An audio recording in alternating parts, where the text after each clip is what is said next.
Hey everybody, welcome back to the Spinner Rack. I'm here with my boy Cal. Say what's up, Cal. Hey, ready to rock. And so Disney has finally dropped the Obi Wan trailer. What's your take on it, Cal? Have you seen it yet? Oh yeah, we're gonna see it again. So hey, why don't we just let's get to it. We got to give the people what they want. Give the people what they have been waiting for. I know, but they need to be analysis to make sure that they stay within the proper know what they're looking at. We can't just have. They already know the analysis. Obi Wan Kenobi, greatest of all time. Oh my gosh! All right, so let's get this bad boy going.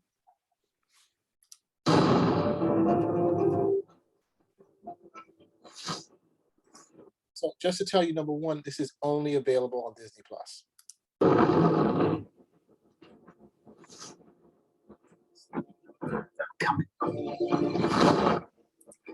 If anybody's seen Star Wars Rebels, this is fifth brother. I think this is a new character, third sister, and of course, yeah, that's a new character. The Inquisitors and the Chief Inquisitor himself doesn't look like him, so that's the only thing there. But other than that, Tatooine looks really nice. Of course. Yeah, we're back on Tatooine. Stay hidden. We will not survive. Saw baby Luke. Leave us alone. When the time comes, he must be trained. Like you trained his father. Whoa. Low blow, Lars. I know, Come you on, talk about low blow. I mean, that should have been. That wasn't it. Okay, what happened? But look, it wasn't like you trained his father. How about Anakin was keeping secrets for years? How about Obi-Wan, who was supposed to be his mentor, should have known these type of things? All right. Really? How would his mentor have known when nobody could? You had the head Jedi couldn't even tell that the Emperor was the head senator, even when they were in the same room together. Hey, well, what are you talking about? He's with this guy day in, day out. That was his Padawan. So Padawans don't exactly get time to, hey, I'm gonna take a leave of that. No. Somehow okay? he's supposed to know that Anakin is married to Padme when the Emperor can be in the same room with everybody and nobody knows this guy is the Phantom a different Menace. level of Come power. on. The Emperor has far more power. No, it's not. Hey, we're continuing with this. We're continuing with this before we digress once again. All right. Obi Wan Kenobi. Here we are. Obi Wan Kenobi, greatest of all time. He's gone.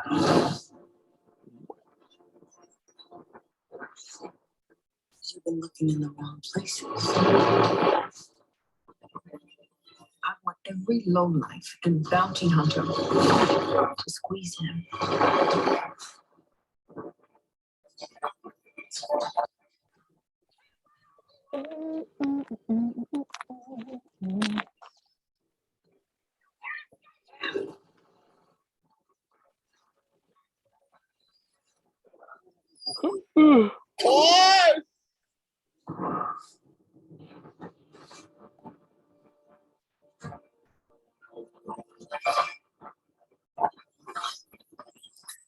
So that is it, man. What is your take on that, buddy boy?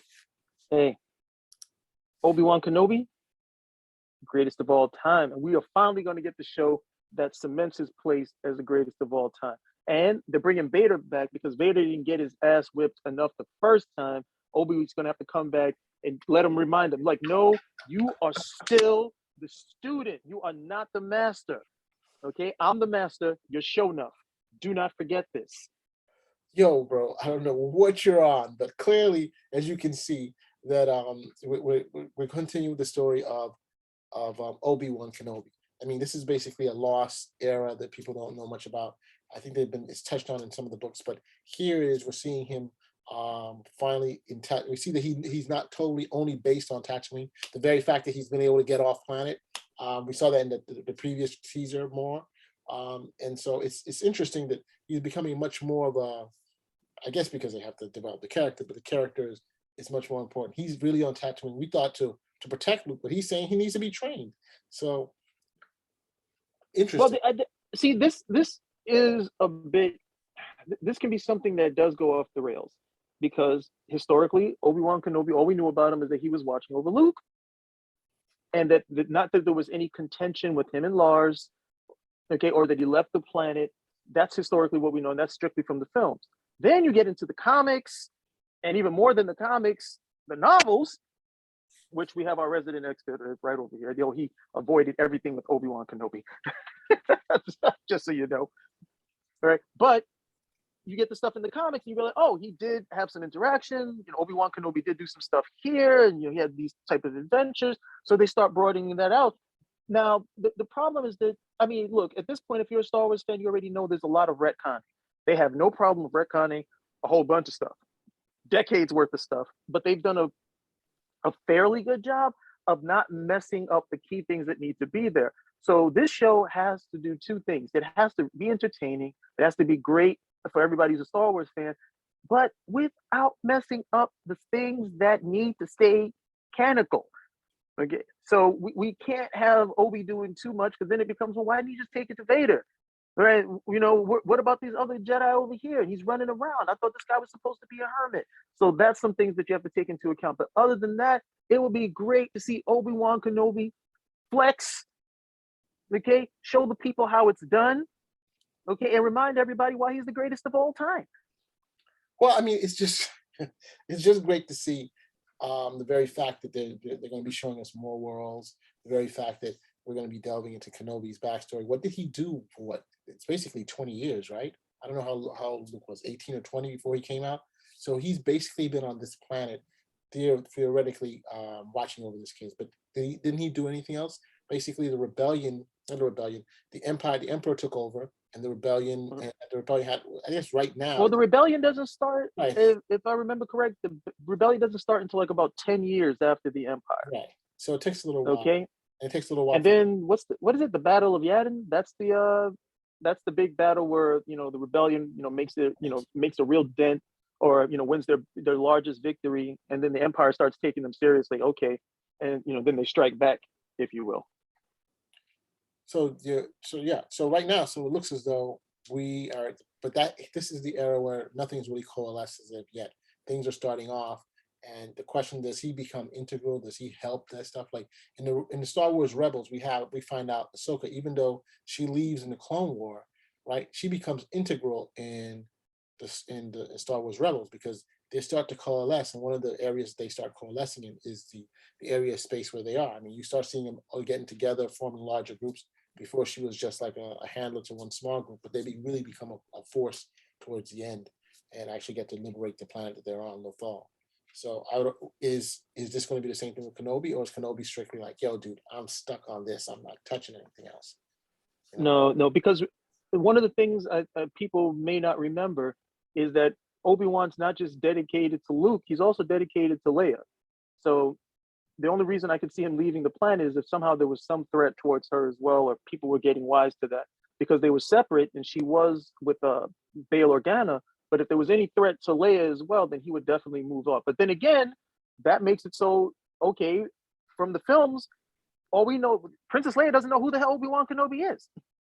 When she's sending that message out through R2-D2, she's like, look, you helped my father in the Clone Wars, help me, Obi-Wan Kenobi, you're my only hope. We're thinking that, she's never met this guy, has no knowledge of him whatsoever. So are they going to like tinker around with that she remembers him from being a kid? So those are some things that he could definitely get off planet with that as a reason. And we know he will get off planet, but, we don't necessarily know the reason, but that would definitely legitimize him getting off planet. But then it becomes, well, who's watching Luke?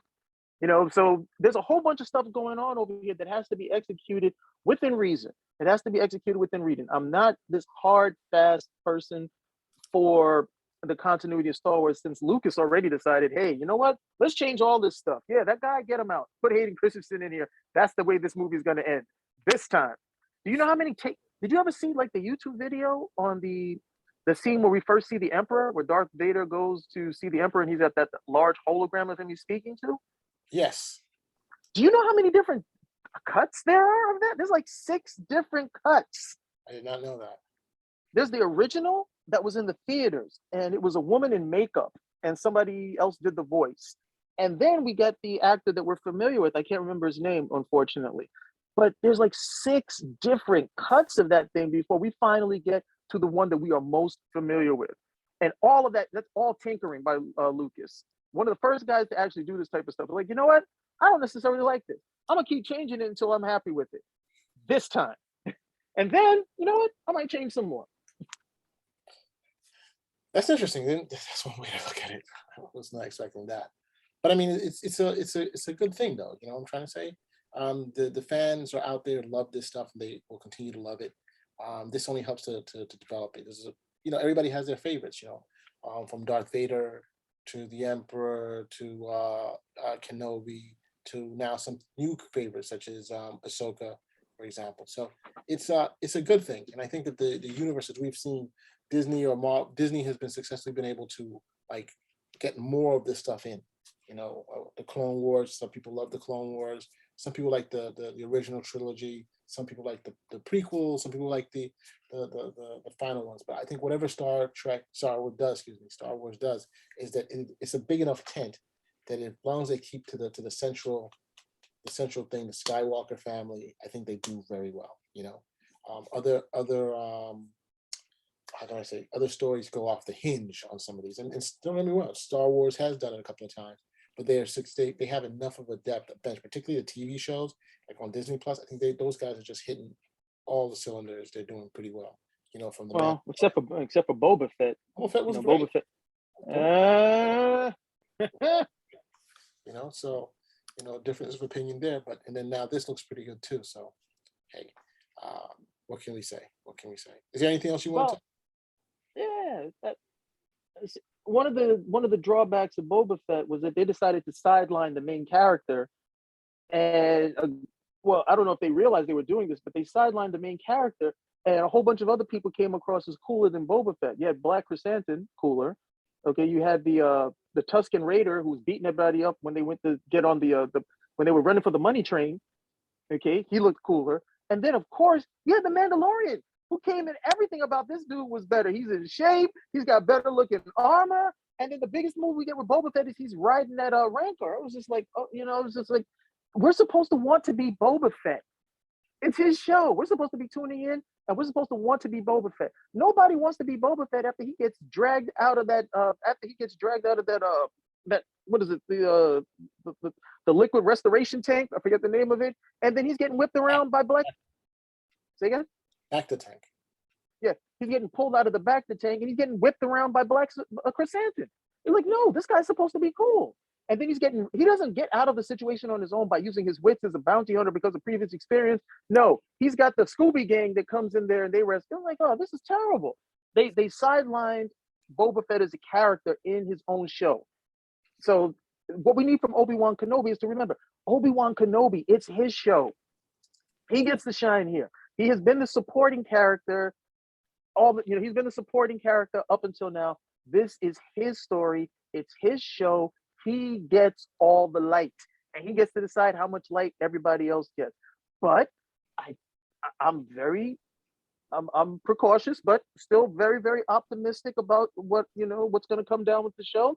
The fact that they were able to get Ewan McGregor and didn't get a different actor lends a lot of credibility in terms of the continuity. I always think that's good when an actor is willing to reprise the role, though it didn't really help too much for Boba Fett.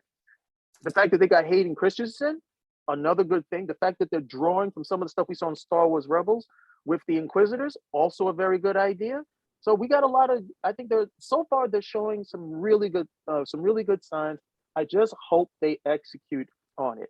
The amount of stuff that has come out over the last year and a half where the execution has been middling to poor, has been very, very disappointing. But my optimism for Obi-Wan, in spite of me saying that I'm precautious about it, is still very, very high. Okay, well, thank you for that. So I got nothing more else to add to that. I just say I'm just happy that they have more projects out, and the more the better, the more the merrier. I would definitely want to delve into this world. It looks pretty interesting, and of course, the Inquisitors are in it, Vader's in it, so I'm all for it. So hey, without further ado, if you like what you see, give us a thumbs up, subscribe, comment, spin a rack. Obi Wan Kenobi, greatest of all time. We're out.